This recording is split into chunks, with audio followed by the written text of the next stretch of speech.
Salut à tous et bienvenue sur Crypto LFDM et aujourd'hui je suis en compagnie de l'excellent Monsieur TK que vous connaissez sûrement. Merci d'être venu aujourd'hui, merci de partager ce live avec moi pour ce live DeFi spécialement dédié à la DeFi.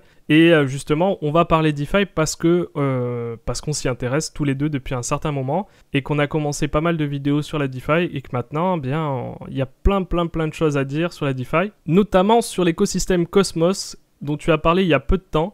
Et ça, j'ai bien envie d'en parler avec toi maintenant, du coup, et de savoir, en fait, si l'écosystème Cosmos te plaît et si tu souhaites découvrir ce monde avec moi et qu'on puisse parcourir, en fait, de nouvelles vidéos ensemble.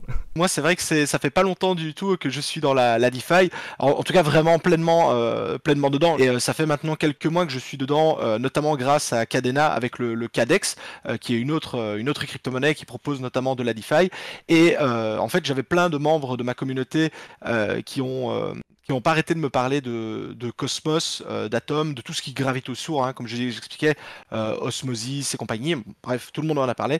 Et lorsque j'ai décidé justement de me lancer là-dedans, j'ai justement cherché des vidéos, en tout cas des tutos, des vidéos, des explications sur le projet, et je savais que Jus en avait fait, et donc j'en ai profité pour aller voir les vidéos qu'il a réalisées, notamment pour faire mes premiers pas dans l'écosystème Cosmos, puisque là je suis vraiment, moi je n'ai pas honte de le dire, hein, je suis débutant, noob, tout ce que vous voulez, je suis vraiment, ça fait royalement une semaine que je suis dedans, hein, donc je suis vraiment très débutant là-dessus. D'accord, bah écoute, de toute façon, on va tous débuter ensemble sur la DeFi. Aujourd'hui, c'est un live spécial où on va traiter des sujets qui sont liés aux débutants. La semaine dernière, on avait parlé avec Yuzmond qui est avec nous ce soir, normalement, s'il n'a pas un problème de micro. Salut. Ah, ben voilà. Je viens d'arriver, j'arrive en retard, je suis désolé. Sur l'actualité DeFi, eh bien, de la semaine dernière, on vous avait parlé évidemment de diffusion qui proposait des APR assez importants à un moment. Et du coup,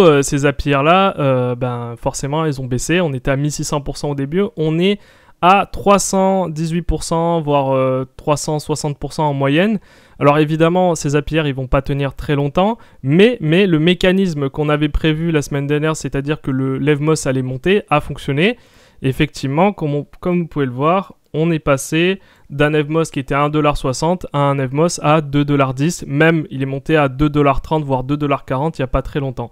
Donc forcément, le mécanisme qu'on pensait s'est réalisé tout simplement parce que c'est logique, hein. Les gens ont acheté de l'Evmos pour pouvoir le stacker, pour pouvoir le mettre en yield farming sur diffusion. Donc est-ce que ça vaut le coup pour les personnes qui se posent la question, est-ce que ça vaut le coup encore d'aller sur diffusion? Oui, parce que dans la mesure où de toute façon vous êtes absolument libre de sortir quand vous voulez, il y a moins de risques à utiliser le yield farming sur diffusion qu'à utiliser le stacking où vous êtes bloqué sur une période d'inbounding de 14 jours. Donc en fait, là, l'avantage, c'est qu'à n'importe quel moment, si vous sentez le vent tourner, vous pouvez sortir vos billes et partir. D'autres choses aussi à savoir, c'est que cette semaine, il y a des testnets qui sont arrivés et je vous invite fortement à faire le testnet que Usemonde a préparé. C'était pour Zeta. Et Zeta, c'est hyper simple à faire. Vous avez juste à faire quelques transactions. Sur le Discord, ouais. Ouais, tu l'as mis sur Discord. À faire de plus en plus d'airdrops. J'en avais déjà fait, mais là, je te jure, faire des airdrops, ça a l'avantage d'être facile. La plupart du temps, ça demande pas beaucoup de compétences et en plus de ça, c'est gratuit. Donc si c'est gratuit... C'est vachement pas cher. Ouais. Je dis toujours. Après, l'avantage de Cosmos, c'est qu'on a droit quand même à des airdrops sans rien faire, juste en stackant. C'est ça. Et qui arrivent tout seul dans notre wallet sans être informé. On a une bonne surprise de temps en temps. Non, mais c'est tout à fait ça. En plus, t'as de plus en plus d'airdrops qui sont donnés sur Cosmos. L'airdrop est de manière proportionnelle, donc ça veut dire que si t'as 1 million par exemple d'atomes, tu en auras beaucoup plus que celui qui en a 500, ou il y a un facteur chance aléatoire? Pas toujours. Ça peut arriver, tu vois, t'as parfois des paliers sur certains airdrops. Ouais, Stargaze, où tout le monde, là, peu importe le nombre d'atomes que tu stackais, tu avais le même nombre. Et après, il y avait quand même des différents tâches. Soit ils mettent des critères. Alors, si tu coches les critères, voter aux gouvernances, ou faire quelque chose de bien, faire une activité. Alors là, tu coches une case et du coup, tu multiplies la somme. Soit des fois, ils font ça proportionnellement au nombre que tu as stacké. Mais par contre, là, ils limitent quand même toujours pour que les whales, les baleines soient soient désavantagés en gros. Gros minimum si vous voulez participer à des airdrops, parce que j'imagine qu'il y a aussi des nouveaux et des débutants dans la DeFi ici. Si vous voulez participer à des airdrops, vous avez en général, vous devez avoir au minimum 100 Osmo, 100 Atom et 100 Evmos, et là vous pourrez participer à une grosse partie des airdrops. Évidemment, c'est pas sûr, j'en sais absolument rien. C'est toujours aléatoire. Et puis il y a un autre truc aussi qui est aléatoire, c'est les snapshots. Petite parenthèse, ça rapporte pas mal aussi les nodes flux. Hein. Ah, ça paye très très bien. D'ailleurs, figure-toi que là, en fait, j'attends, pour tout te dire, j'attends le snapshot du 31 justement pour pouvoir vendre un peu de flux pour racheter de l'atome, tu vois. Donc tout est lié. Tout est lié. Bah ça c'est excellent, si tu rachètes de l'atome, on est ensemble alors. Ah non, je te jure, là comme j'avais mis une photo, en fait j'avais juste acheté je crois j'avais acheté pour 300 dollars d'Atom, juste pour tester notamment le wallet Kepler, etc. Parce que j'avais jamais utilisé moi, donc je découvrais un peu l'écosystème, le Kepler Hub là pour avoir justement les différentes phases de staking, etc. Donc là moi je m'étais dit bon, on va déjà tester un peu avec 300 balles, voir un peu comment ça fonctionne. Comme ça à la limite si je faisais des conneries, bon j'allais pas tout me viander. Mais là c'est clair, là en fait j'attends simplement le snapshot de flux pour ne pas justement perdre ça, et puis je vais probablement revendre un peu de flux pour acheter de l'atome derrière, notamment pour pouvoir être éligible aux airdrops comme tu disais. C'est vrai que j'avais regardé dans tes vidéos, c'est vrai que c'est souvent, en tout cas la plupart du temps c'est une centaine d'atomes ou autre. Bah, voilà, essayer d'avoir au moins ça en stock, au moins si jamais il y avait des airdrops, comme ça au moins je pourrais être dedans quoi.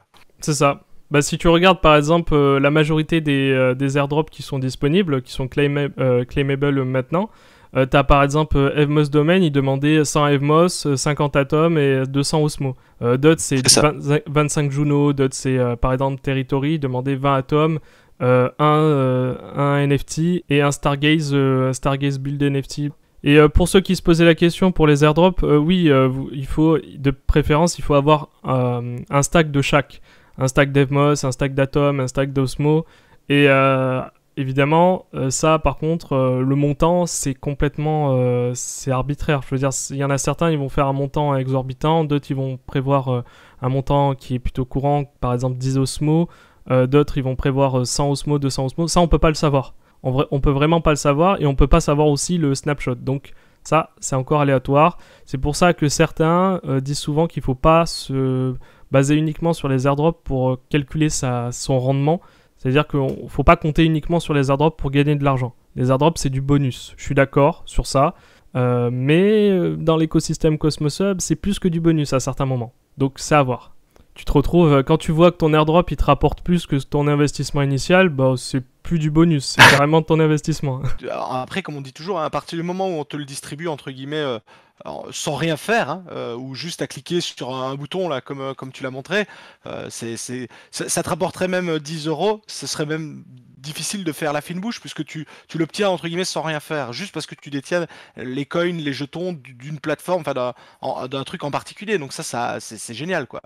C'est ça. Et d'ailleurs, pour continuer dans ça, parce que les airdrops, vous en obtenez sans rien faire, donc avec le stacking, et comme on l'a dit au tout début, vous en obtenez aussi en participant à des testnets. Et en ce moment, il y a des testnets qui sont plutôt pas mal à faire, qui n'ont rien à voir avec le Cosmos Hub cette fois-ci, mais je vous invite quand même à les faire. C'est notamment Ziki EVM et donc Ziki Scroll et Ziki Sync, qui sont deux testnets à faire. Il y a des tutos sur Twitter, mais je vous ferai aussi une vidéo.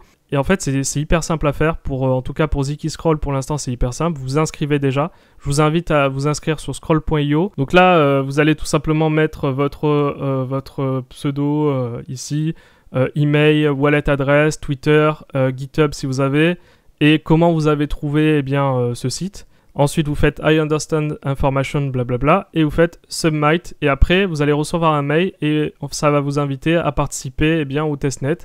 Dans un premier temps, ce que vous pouvez faire déjà pour préparer un peu votre machine, c'est d'aller directement sur le site dans Home ici, je vous envoie ici aussi le lien, et vous ajoutez sur MetaMask Layer 1 ici, vous ajoutez tout ça, et Layer 2, vous ajoutez tout ça. Et puis après, vous participez au faucet quand il sera disponible, parce que là, il bug un peu, et vous allez pouvoir commencer le testnet et pouvoir utiliser la plateforme, et à la fin, potentiellement, vous pourrez avoir un airdrop. Et pour Zeta, il faut utiliser Kepler par contre. Donc là, en fait, ce que vous avez à faire sur la plateforme, c'est très simple.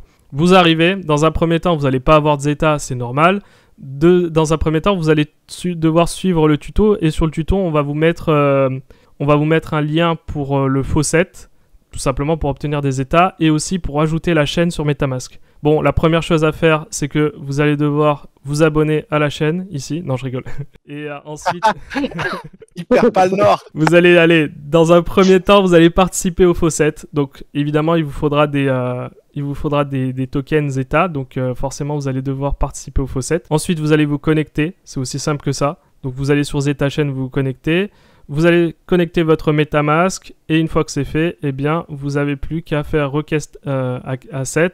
Et là, on va vous demander tout simplement de confirmer votre wallet. Donc, vous aurez juste à cliquer, ça va s'ajouter tout seul.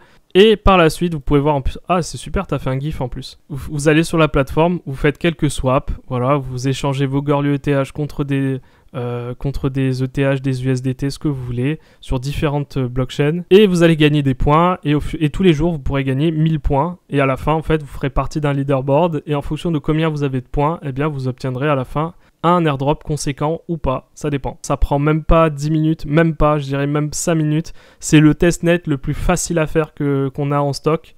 Évidemment, si vous voulez un peu plus de complications, si vous aimez un peu les testnets, il y a des testnets qui durent à peu près entre 45 et 1 heure, qui sont un peu longs à faire, mais qui peuvent valoir le coup à la fin. Donc notamment, vous avez les testnets que vous avez sur ZK-Sync, ici, par exemple.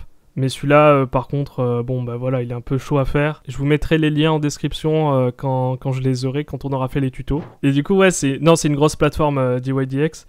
Et c'est vrai que bientôt, le fait qu'il passe sur le Cosmos Hub, ça va être une véritable révolution pour nous, pour ceux qui sont sur le Cosmos Hub actuellement. Et il n'y a pas que qui pensent aussi à passer. Il n'y avait pas une histoire avec Uniswap aussi qui souhaitait potentiellement créer sa propre blockchain sur le Cosmos Hub? Ça, je sais pas. Ça, Uniswap, je sais pas. Il y avait Maker DAO il avait essayé d'aller sur Polygon, ça n'avait pas marché. Et peut-être ils reviendront sur un Cosmos. Et par contre, ce qui est vraiment important, c'est qu'en janvier, début d'année, il va y avoir l'USDC, où il va y avoir une chaîne spéciale, il y aura de l'USDC dessus. Donc il y aura de l'USDC natif sur Cosmos. C'est la mise à jour qu'il va y avoir justement avec Atom 2.0. Et en fait, Atom va permettre de sécuriser des chaînes, disons, filles ou sœurs.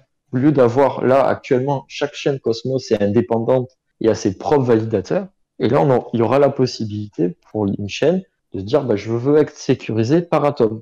Et du coup, toi, en stackant de l'Atom, tu récupéreras des tokens des chaînes sécurisées. Il va y avoir la chaîne USDC avec des milliards, du coup, puisque, comme Jules a dit, il va y avoir DYDX, où chaque jour, ils vont trader sur DYDX avec de l'USDC. Et toi, en stackant de l'Atom, tu récupéreras de l'USDC chaque jour, en plus de tes atomes. D'accord. Et s'il y a 10 chaînes, tu récupéreras 1, 2, 3. Et en fait, à terme, c'est le revenu. L'atome, lui, récupérera plus d'atomes en stackant, mais tu récupéreras tous ces tokens des chaînes filles qui seront en principe pas des chaînes, pas n'importe qui pour être, c'est un vote de gouvernance pour accepter la chaîne. Donc, ce sera que des chaînes, disons, des blue chips, des belles chaînes, pas des shitcoins. Et toi, en stackant tes atomes, tu récupéreras de ça. Donc c'est assez intéressant. Ça, c'est la magie de l'Interchain Security. Je vous invite à vous y intéresser et c'est super en fait parce que vous allez devoir... Vous créez votre blockchain, vous avez envie de créer votre blockchain. J'en avais déjà parlé, je pense que tu l'as déjà vu du coup. Mais en gros, tu crées ta blockchain. Par exemple, tu crées la TK Cosmos, je sais pas, la blockchain TK, imaginons. Et demain, forcément, tu n'as pas forcément toutes les compétences, tu n'as pas envie de tout créer de A à Z. Tu vas chercher les modules sur le Cosmos Hub, tu vas aller chercher tes modules, tu les installes, et ensuite tu te dis comment je fais pour valider les transactions au sein de ma blockchain. Je vais pas créer des nodes et tout. Ah non, t'as pas besoin, du coup tu vas directement chercher les nodes de Cosmos et il valide les transactions sur ta blockchain. Ah écoute, tu m'avais déjà convaincu au travers des vidéos, donc c'est d'ailleurs pour ça que je m'y intéresse maintenant grandement en fait. Et j'aimerais avant de partir te parler d'une avancée qui va plaire à tous les mineurs, s'il reste des mineurs encore dans la place. C'est pour revenir rapidement à ZK-Sync, et ZK-Scroll. Alors c'est quoi, vous savez? Scroll, ouais. Ah voilà, ZK-Scroll notamment, oui. C'est juste Scroll. C'est juste scroll, pardon, excuse-moi. Ouais, Ziki scroll, pardon, excuse-moi. Bah non, mais parce que c'est zero knowledge scroll, donc du coup je dis Ziki scroll, tu vois. Oui. Et du coup, pour revenir à eux, en fait, ce qu'ils vont développer, ça vous allez sûrement en entendre parler dans les jours, dans les mois à venir, c'est qu'ils vont créer une blockchain, tout simplement, qui sera validée par des prouveurs. C'est une autre méthode de validation des transactions, c'est-à-dire qu'on n'est plus dans le proof of work, on n'est pas non plus dans le proof of stake, on est dans une méthode de validation où tout se fait par la preuve. C'est-à-dire comme c'est une blockchain en zero knowledge, c'est-à-dire que c'est exactement comme Monero par exemple, où vous ne voyez pas les transactions, c'est-à-dire que tout est anonyme, et c'est seulement la preuve qui permet de déterminer si la transaction est bonne ou pas. Et qui valide la preuve? C'est les prouveurs. Et qui sont les prouveurs? Ce sont des machines de calcul. Et bientôt, ça sera des GPU. Et bientôt, ils pensent à ce que les GPU puissent être utilisés pour valider les transactions au sein de ces réseaux. D'ailleurs, ça reste une excellente, comme tu dis, ça reste une excellente alternative. Puisque comme tu l'as bien indiqué, hein, c'est vrai que pour le moment c'est clairement pas la folie et j'ai envie de dire que tout mineur qui se respecte, s'il a la possibilité d'avoir un moyen de faire travailler son matériel et que ce matériel lui rapporte de l'argent, je pense que ça peut que intéresser les mineurs au final. Si vous voulez vous rendre compte à peu près d'à quoi ressemble le Cosmos Hub à l'heure actuelle, et encore tout ça ne représente pas la totalité du Cosmos Hub. Donc là, vous voyez les principales chaînes. Donc vous voyez par exemple Evmos qui commence à prendre de la place. En fait, la taille est en fonction de la TVL, enfin en fonction du market cap. Donc là, vous pouvez voir par exemple que vous avez Evmos qui est bien classé, Stride, Cosmos Hub, donc Cosmos quoi tout simplement, Axelar, Osmosis, Crypto.org, Crypto.org d'ailleurs qui est aussi sur le Cosmos Hub. Hein. Bon ça, j'imagine que tu le savais du coup. Mais ouais, ça je l'ai pas surpris. Binance aussi. Et Binance aussi. On le dit pas, mais Binance aussi. Binance après c'est un peu particulier, ils sont partout quoi qu'il arrive. Ouais, j'allais dire, de toute façon, c'est plutôt la question, c'est où ne sont-ils pas? Voilà, c'est ça. Oui, non, mais eux, c'est une chaîne Cosmos. La BSC, c'est une chaîne Cosmos, en fait. Oui, c'est vrai. Ils disent pas, ils mentent, ils s'en vendent pas, mais en fait, c'est une chaîne Cosmos. Ils ont pas voulu se connecter aux autres, mais ils font partie, mais c'est une chaîne Cosmos au départ. Et tu vois là très bien Akash, là, qui est connecté à CryptoOrg, qui est connecté qui est connecté indirectement à Starname, etc. Donc là, vous avez les principales chaînes, si on peut dire ça. Donc évidemment, qui dit principale chaîne dit aussi des chaînes sur lesquelles vous pouvez compter pour stacker. Et c'est important de stacker dans ce cas-là parce que vous allez pouvoir bénéficier potentiellement d'airdrop. Pour le coup, le projet porte extrêmement bien son nom. Parce que tu vois, on a toujours des noms des fois à la con. Et là, pour le coup, c'est vrai que quand ça représente très bien le Cosmos, un système solaire ou autre. C'est pour une fois, on a un nom qui colle à ce que c'est, quoi. C'est ça. Bah, c'est exactement ça. On se retrouve dans un système où tout est interconnecté. Et c'est pour ça que je dis que Cosmos, c'est vraiment intéressant parce que c'est Atom, évidemment, mais c'est le Cosmos Hub, quoi. Ce qui les relie tous. Regarde, quand je clique sur Cosmos Hub, je les lis tous ensemble. Ils sont tous liés par un seul anneau. Un anneau pour les diriger tous, c'est ça? Ouais. Ceux qui ont la référence, bien entendu. Hein. Et à chaque fois, on me dit oui, mais est-ce que c'est la fin? Est-ce que maintenant on profite encore d'airdrop? Est-ce que c'est encore bon? Bah oui, parce que de toute façon, il y a toujours des nouvelles chaînes qui arrivent et on n'est même pas encore à l'apogée de... Pour moi, hein, en tout cas, on n'est même pas encore à l'apogée de Cosmos, du Cosmos Hub. Là, j'en suis sûr que vous venez à peine d'en entendre parler pour la plupart. Vous en aviez déjà entendu parler, mais vous commencez à en entendre parler sur YouTube. Vous voyez de plus en plus de YouTubeurs qui en parlent et tout. Et c'est peut-être parce que c'est le moment de s'y intéresser vraiment avant qu'on atteigne son pic. Moi, c'était mon cas. Hein. Moi, c'est l'exemple parfait. J'en avais déjà entendu parler par le passé, hein, forcément, notamment grâce à toi, mais je m'étais jamais plus penché que ça dessus, puisque c'est comme toujours, hein, y a tellement de projets, tellement de choses à voir, à analyser. Enfin, tu sais très bien, ça, Jus, il y a tellement de domaines. Et en fait, à un moment donné, j'entendais quasiment plus parler que de lui. Et donc, à un moment donné, je me suis dit, bon, ok, quand il y a une personne qui t'en parle, c'est une chose, deux, trois. Après, à un moment donné, quand tu as 150, 200 personnes qui t'en parlent, tu dis, bon, ok, soit ils sont tous dans le déni, soit c'est moi qui passe à côté d'un truc, quoi. Et c'est pour ça notamment justement que je me suis lancé et que j'ai voulu découvrir l'écosystème, quoi. Parce que je me suis dit, je pense que pour le coup, c'était moi qui étais dans le déni là, sur le coup. Non, mais t'as bien fait de venir nous rejoindre dans la famille Cosmos Hub et on te souhaite la bienvenue. Et en plus, je sais que tu as été très bien accueilli sur le Cosmos Hub. Je vais pas te retenir plus longtemps. Je sais que là, tu as un live et je te remercie d'être passé avec nous et j'espère qu'on pourra faire d'autres lives ensemble sur Cosmos Hub et qu'on suive en fait ton avancée et notre notre avancée ensemble sur le Cosmos Hub. Je pense qu'il y a tellement de choses à dire qu'on n'a pas pu tout aborder ce soir. Tellement de choses à dire qu'on pourrait faire des vidéos sur 100 ans, tellement il y a de choses à dire. Donc je te retiens pas plus, il est déjà 21h, je suis vraiment désolé de t'avoir retenu. Non, il n'y a aucun souci, c'est moi qui te remercie, t'inquiète. Merci, et à la prochaine. Ciao. Donc là, tu disais qu'il y avait un airdrop bientôt sur Arbor. Sur Arbor. Ils ont annoncé lors de la conférence, il va y avoir Juno, Evmos, Kujira, Key Foundation, SifChain, Stargaze. Mais aussi, enfin, il y a presque toutes les chaînes qui ont. Disons qu'en gros, si vous avez des tokens Cosmos que vous stackez, vous serez éligible à cet airdrop. Les proportions, on les connaît pas. Et ils ont annoncé là aujourd'hui en live qu'il y aurait un bonus d'airdrop pour ceux qui stackaient du Wawa et ceux qui avaient la pool Atom ST Atom sur Osmosis. Et d'ailleurs, cette pool, on en avait déjà parlé la dernière fois. Elle est très intéressante pour ceux qui sont bullish sur Atom et qui ont envie d'un meilleur rendement que le stacké. La pool Atom ST Atom, donc en fait c'est stable, donc c'est que de l'Atom. Je crois que vous avez 2 fois plus pour l'instant, vous avez 2 fois plus d'APR que l'Atom stacké tout seul. Vous avez un peu plus de risque, vous êtes sur un DEX, et je crois que Crescent justement j'ai pas suivi, mais hier ils ont fait un live, et je crois que justement Crescent, d'ailleurs, je vous le dis. C'est ça, regardez Rango si vous connaissez pas. J'en avais fait une vidéo où j'avais expliqué comment utiliser Rango. Bon, après, évidemment, on peut dire souvent, c'est comme le pare-salut, c'est marqué dessus, il y a marqué quand même First Multi-Chain Dex Aggregator. Bon, après, je parle pas très bien anglais, mais pour moi, ça veut dire agrégateur. Je pense qu'à l'heure actuelle, c'est quand même l'un des plus complets que je connaisse. Non, c'est sûr. C'est surtout un routeur, ouais. Voilà, c'est surtout un routeur, donc qui permet de faire le bridge entre plusieurs. Mais il permet aussi de faire du swap, aussi. Mais hier, on n'avait pas montré un truc. Ah oui, si, on avait utilisé Slingshot. Voilà, c'est ça exactement. Slingshot. Je comptais qu'on en parle après avec Kanto, mais du coup, on fait la transition. D'ailleurs, Slingshot, j'ai vu un truc, c'est peut-être une bonne idée de faire des swaps sur Slingshot parce qu'ils n'ont pas de token, eux aussi. Même si c'est les créateurs de Kanto. Donc, en théorie, tu dirais pourquoi ils vont faire notre token. Alors, déjà, c'est rigolo parce que c'est le seul DEX où vous avez un petit chat. Et vous pouvez chatter sur Kanto.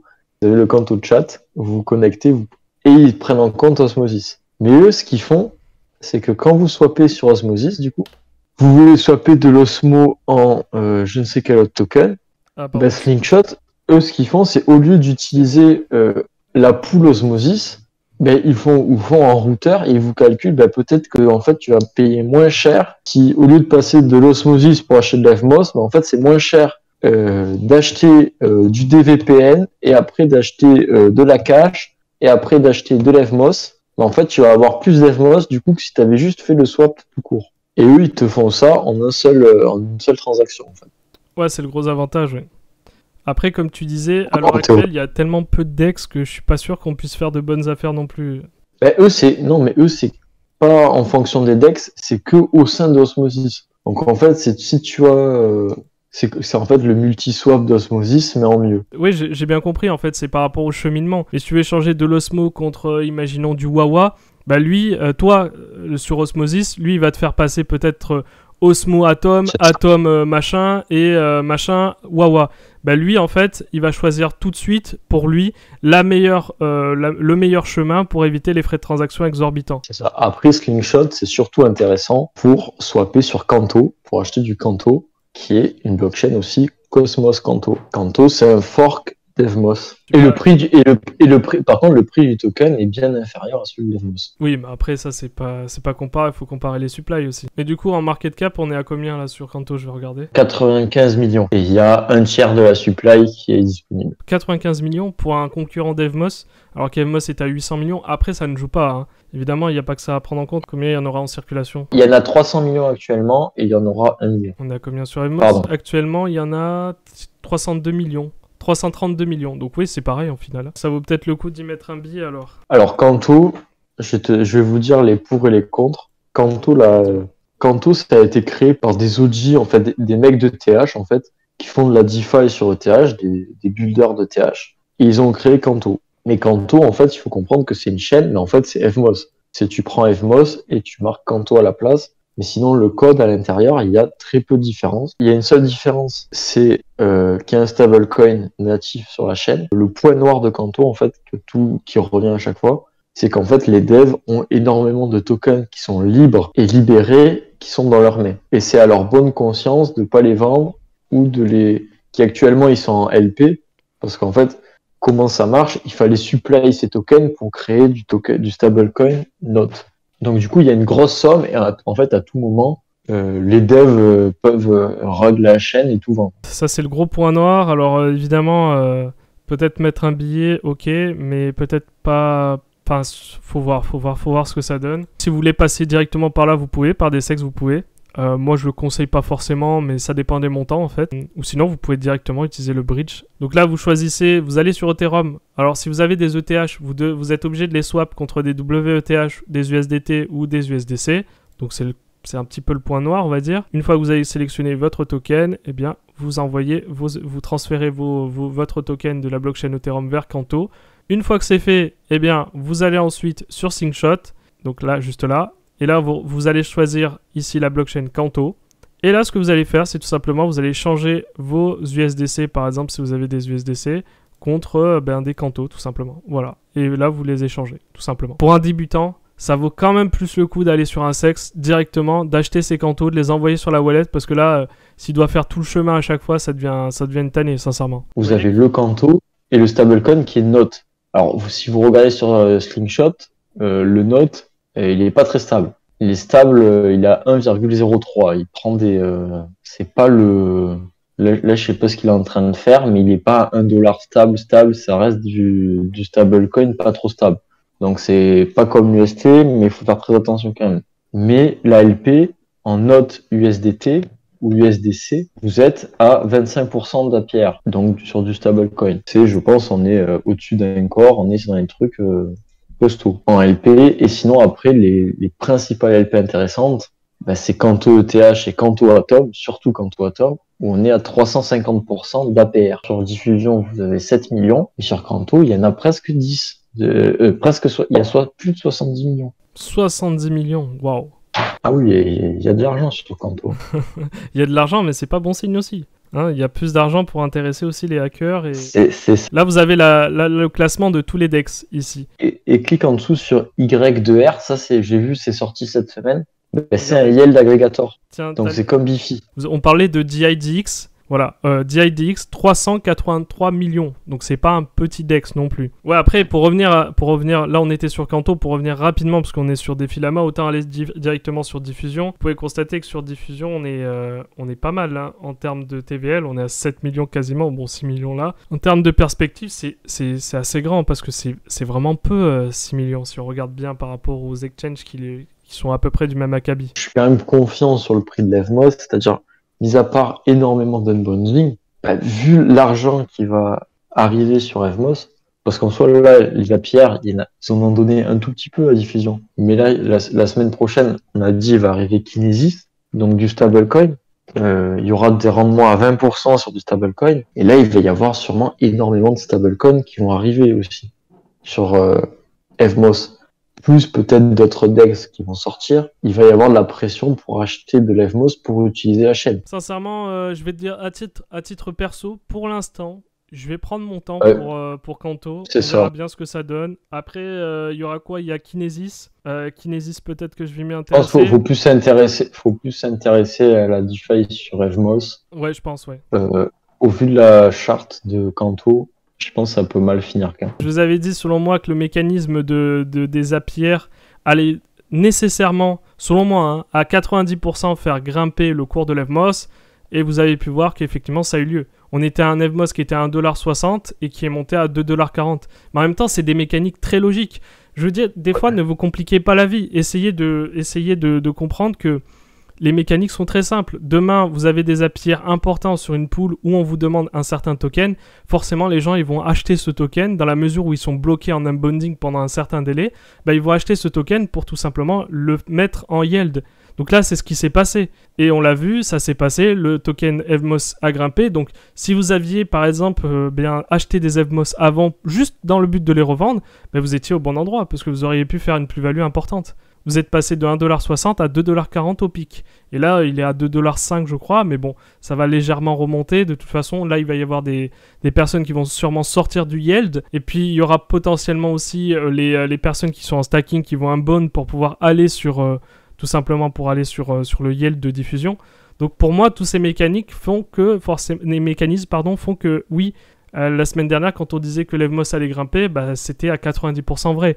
Évidemment, il y a toujours 10% de chances que ça n'arrive pas, mais comprenez quand même que parfois, c'est des mécaniques ultra simples. Et après un avantage qu'il y a sur diffusion, contrairement au stacking ou au LP sur Osmosis, Tu peux c'est sortir pour ça quand que tu veux. moi, je préfère... C'est ça. Sur Osmosis, sortir t'es quand bloqué 15 jours. En stacking, t'es bloqué tout le temps. Là, mine de rien, t'es libre quand même. Si tu prends le plus gros des APR, t'as des menottes pendant 15 jours, comme tu le dis. Mais il y a un truc aussi qu'il faut prendre en compte, parce que ça, c'est important aussi, c'est que diffusion, ça a tendance à bugger. Là, ça va mieux. Et si vous avez, vous, encore des problèmes sur diffusion, eh bien, je vous invite à aller sur Chainlist. Vous allez ici sur Chainlist, vous allez sur Evmos. Et ici, vous n'allez pas cliquer sur Connect, ni Ajouter, ni Add, du coup, quand vous avez votre wallet. Vous allez cliquer juste là, hop, et là, vous allez avoir les différents RPC disponibles. Et moi, je vous invite à prendre le RPC avec le moins de latence, tout simplement. Et puis, vous voyez si ça va un peu mieux. Moi, pour ma part, j'étais sur le RPC que proposait, du coup, Chainlist, au départ. Et j'avais énormément de problèmes, ça laguait en permanence. Et depuis que j'ai changé de RPC, ça va beaucoup mieux. Et il y a deux choses qui vont arriver sur Evmos qui me font penser qu'à court terme, il y a encore de l'intérêt sur la chaîne Evmos. Deux améliorations. C'est le liquid staking qui va être implémenté directement sur la chaîne. Et les gros protocoles d'Ethereum comme AAV, etc. qui vont arriver petit à petit sur Evmos. Parce qu'en ce moment, les protocoles, ils vont pas du tout sur Evmos, mais ils vont sur Kava. Et c'est un peu emmerdant, ça. Je sais pas si tu as suivi un peu Kava, mais ils ont fait une mise à jour d'ailleurs hier de la chaîne Kava. Et en fait, Kava, leur spécialité, c'est Kava, et c'est pareil, hein, Kava, c'est la technologie d'Evmos. D'ailleurs, Evmos avait demandé de l'argent à Kava, et Kava, ils leur ont dit non, on veut pas parce qu'en fait, Kava utilise la technologie open source qu'a créé Evmos, et sans développer, et Evmos leur a dit maintenant, vous allez nous donner un peu d'argent pour aider à contribuer à cette technologie. Et eux, ils ont dit, non, on n'a pas envie, en fait, on profite, mais gratuitement. Et bref, ils ont fait les mises à jour, et eux aussi, ils ont implémenté le liquid staking sur leur chaîne. Donc c'est super, hier, juste avant Evmos, pour le grand plaisir de tous. Et il y a des protocoles comme Curve Finance, un gros protocole. Va pas dessus si t'aimes pas Ganto, parce que tu vas avoir peur. Mais ça permet de faire du swap de stablecoin sans trop de swapper du coup entre l'USDC, de l'USDT, sans slippage. Hier, Kava, ils ont fait leur mise à jour, et maintenant, si vous avez des tokens stackés chez Kava, vous pouvez directement, sans les unbound, récupérer des stacked Kava que vous pouvez utiliser dans la DeFi sur Kava. Là, je pense que ceux qui ont des tokens stackés, tout le monde va vouloir sortir. Et là, par contre, je pense que dès qu'ils annoncent le liquid staking, je pense que des Evmos, je n'y touche plus parce que soit ça va bouger, soit le prix va se casser la gueule, soit il va y avoir une telle volatilité que je préfère regarder de l'extérieur. Et voilà, je pense qu'on a fait le tour. On fera de toute façon un retour sur l'actualité. Je vous remercie de nous avoir suivis. J'espère que ça vous a plu, que vous avez passé un bon moment, que vous avez appris des choses. Si vous avez des questions, n'hésitez pas à les poser après le live. On se rejoindra aussi sur Discord et vous pourrez poser les questions en direct entre nous. On pourra se poser des questions. Et sinon, sinon, à la semaine prochaine, jeudi 20h. Ciao!